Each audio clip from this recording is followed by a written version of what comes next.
क्या एजेंडा रहेगा?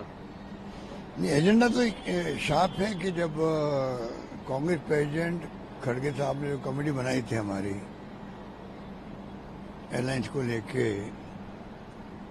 क्या गठबंधन में आगे बढ़ना चाहिए, किस प्रकार से, और हमारी पार्टी लोग क्या सोचते हैं। तो पहला फेज आज पूरा हो गया था, जिसमें हमारे जो प्रदेश कांग्रेस के नेता लोग हैं उन सबसे चर्चा हो चुकी है कि कांग्रेस पार्टी अपने अपने राज्यों में क्या सोचती है और अन्य पार्टियों ने किस लेवल पे हमें उनसे बातचीत करनी है, कितनी सीटें हमें लेनी है, देनी है। ये तमाम बातें हम लोग कर चुके हैं।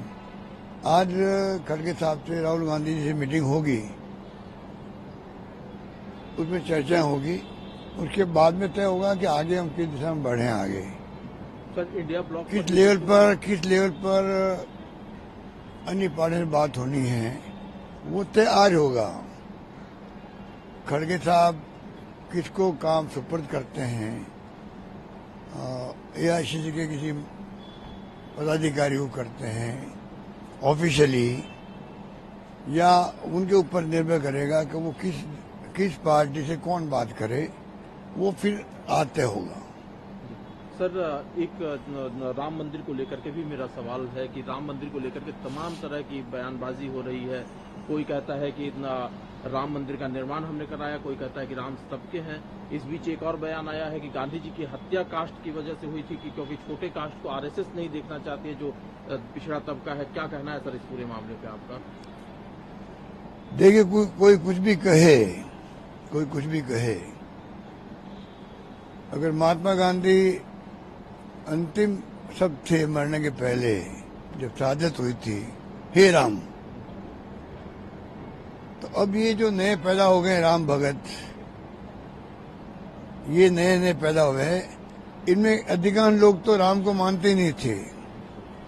आंदोलन शुरू हुआ था तब ऐसे नेता आगे आए थे राजनीति करने के लिए राम के नाम पे, जबकि हम तो बचपन से पैदा हुए से राम भक्त हैं। हम लोग तो उनको ये राम भक्त मानते नहीं है, तो मानते जो बीजेपी की मेंबरशिप लो तो राम भक्त हो आप हो।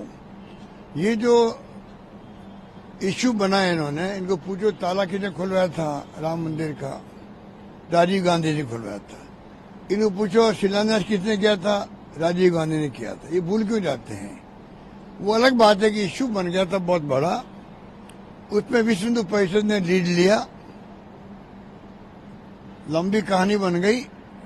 आखिर में सुप्रीम कोर्ट का फैसला जब आया तो चाहे हिंदू है, चाहे मुस्लिम है, चाहे कोई पार्टी के लोग थे, सबने वेलकम किया उसको, सबने वेलकम किया।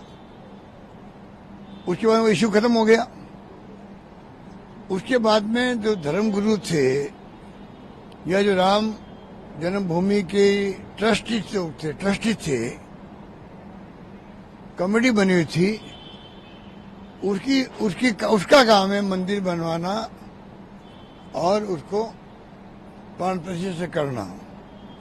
प्राण प्रतिष्ठा काम उनका होना चाहिए। जिस रूप में एनडीए गवर्नमेंट ने, सरकार ने, खुद ने,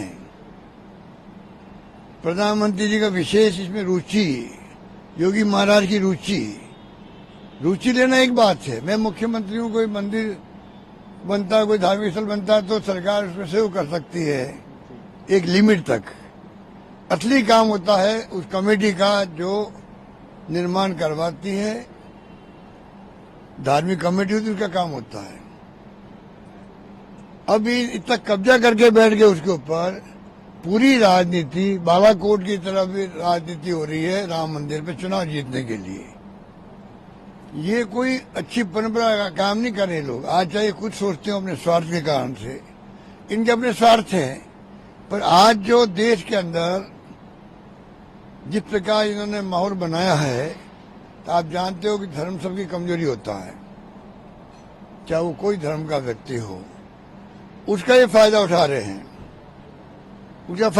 ये लोग हिंदुओं को भड़का रहे हैं, हिंदुओं को डिवाइड करा रहे हैं। वो हिंदू जो बीजेपी के नेता है, कार्यकर्ता, वो तो हो गए राम भगत, ये मानते हैं।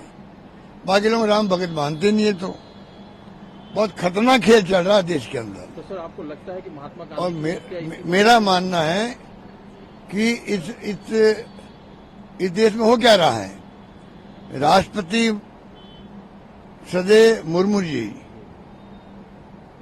आपने पार्लियामेंट भवन बनाया भाई, उसमें राष्ट्रपति जी नहीं, उपराष्ट्रपति जी नहीं। उपराष्ट्रपति तो चेयरमैन भी होता है राज्यसभा का, आपने उनके बगल कर लिया प्रोग्राम। आप ये मत सोचिएगा कि लोग देख नहीं रहे, जान नहीं रहे। देश नहीं, दुनिया देख रही है आपको, नंबर 1। नंबर 2 पर राम मंदिर को जब आपने सरकारी प्रोग्राम बना दिया, आप सब कुछ पंचायती आप कर रहे हो, देख रेख आप कर रहे हो, पॉलिटिकल फायदा आप उठा रहे हो, रोड शो कर रहे हो पहले से ही, शानदार उसको इवेंट बना दिया आपने, और राष्ट्रपति जी को बुला ही नहीं रहे हो आप। आज वो ट्राइबल की नेता है, आपके द्वारा चुनी हुई है, आपकी पार्टी ने उनको चुना है, सम्मान दिया, अच्छी बात है। अच्छी बात है कि राष्ट्रपति बनी हमारी, मान लो ट्राइबल बैकग्राउंड से नेता बनी है, आप बुलाइए उनको। वो आपकी ट्राइबल की है, आदिवासी है, आप बुलाइए पूर्व राष्ट्रपति को। पूर्व राष्ट्रपति जी एससी के हैं, कोविड साहब, आप बैठाइए उनको साथ में, आप उनको बैठाइए, आप अडवाणी जी को बैठाइए, जोशी जी को बैठाइए साथ में, तो मोदी जी आपका औरा बढ़ता, मोदी जी का सम्मान बढ़ता देश के अंदर। लोग समझते थे मोदी जी सबको साथ लेके चले। धार्मिक अनुष्ठान के अंदर दलित भी बैठा हुआ है, आदिवासी बैठा हुआ है, सभी कौम के लोग बैठे हुए हैं, उनकी खुद की मान सम्मान बढ़ता देश के अंदर। अब कौन उनको सलाह दे रहा हो तो वो जाने, परंतु मेरा मानना है कि उनकी अप्रोच जो बना रखी है उन्होंने, वो लंबे समय तक काम आने वाली नहीं है। समय आने पर देखिए जनता जवाब देगी, और करारा जवाब देगी, मैं कह सकता हूँ आपको। सर एक सवाल मेरा और है, क्योंकि ईडी के सामने जब महात्मा गांधी की बात आपने कही, महात्मा गांधी तो महात्मा गांधी थे। अगर आइंस्टाइन ने जो महान वैज्ञानिक ऐसे ही नहीं कह दिया, आने वाली पीढ़ी विश्वास नहीं करेगी, कोई हार्ड माइंड का व्यक्ति भी धरती पे चला था, वो महात्मा गांधी था। महात्मा गांधी ने कहा था, शायद मनु बहन को कहा होगा, कि अगर जब मेरी मृत्यु होगी, उस वक्त मेरे मुंह से अगर राम नहीं निकले तो समझना कि ये महात्मा ढोंगी महात्मा था। आप सोचिएगा, जो महात्मा गांधी का जब मेरा अंतिम सांस निकलेगा, अगर मेरे मुंह से ए राम नहीं निकले तो समझना वो ढोंगी था। आप बताइए, इस पर की भावना जो लोग चर्चा करते हैं, तो आप बताइए कि उस महात्मा के बारे में क्या कहना। तो आज जो कुछ हो रहा है देश में बहुत खतरनाक हो रहा है। देश किस दिशा में जा रहा है किसी को नहीं मालूम, किस दिशा में जाएगा कोई नहीं जानता। मीडिया हो चाहे आम जनता हो।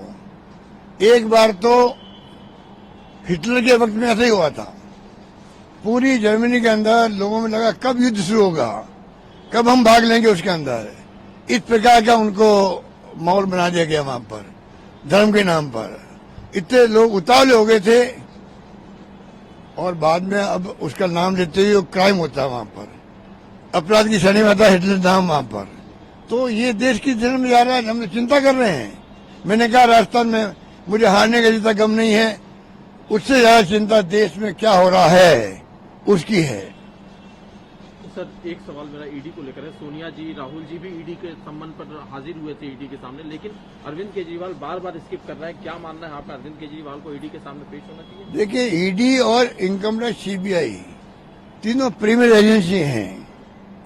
पूरे देश को इस पे गर्व था, गर्व होना चाहिए। पर दुर्भाग्य से तीनों एजेंसियों की क्रेडिबिलिटी मोदी जी, अमित शाह जी खत्म कर रहे हैं। जिस प्रकार इशारा कर करके बेच रहे हैं, लोगों के टारगेट बना रहे हैं। मेरा मानना है हिंदुस्तान के अंदर जितने लाखों व्यापारी है, इंडस्ट्रियलिस्ट है, वो 25 पैसे बैठा दे अगर चार्टर्ड अकाउंटेंट को, तभी कहीं गलती हो सकती है। पर आपको टारगेट अगर एक्स को करना है वाई को करना, जेड को करना है, आप भेज दीजिए वहां पर, छोटी बड़ी गलती निकल जाएगी आपको। क्राइम किसने किया है?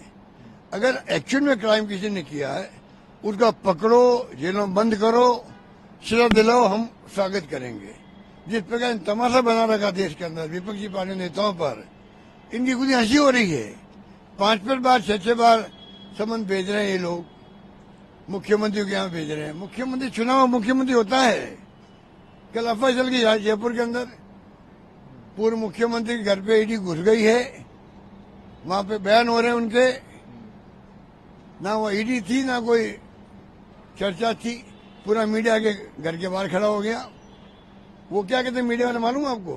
हमने पूछा ये कैसे हुआ कि ना हमें अपने सूत्र जो ईडी में है उन्होंने इतला करी थी।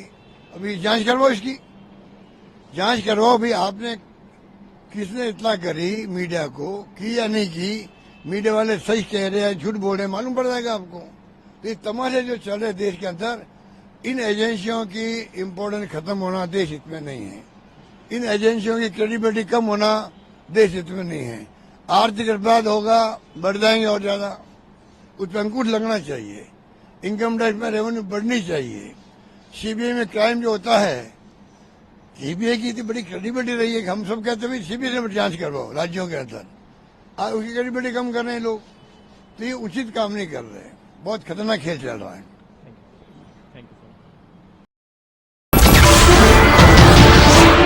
नमस्कार, मैं हूं मानक गुप्ता। अगर आपको हमारा ये वीडियो पसंद आया हो तो इसे लाइक और शेयर जरूर करें, और हां, हमें सब्सक्राइब और फॉलो करना ना भूलें ताकि आप देश और दुनिया की कोई खबर मिस ना करें। तो जुड़े रहिए हमारे साथ और देखते रहिए News 24।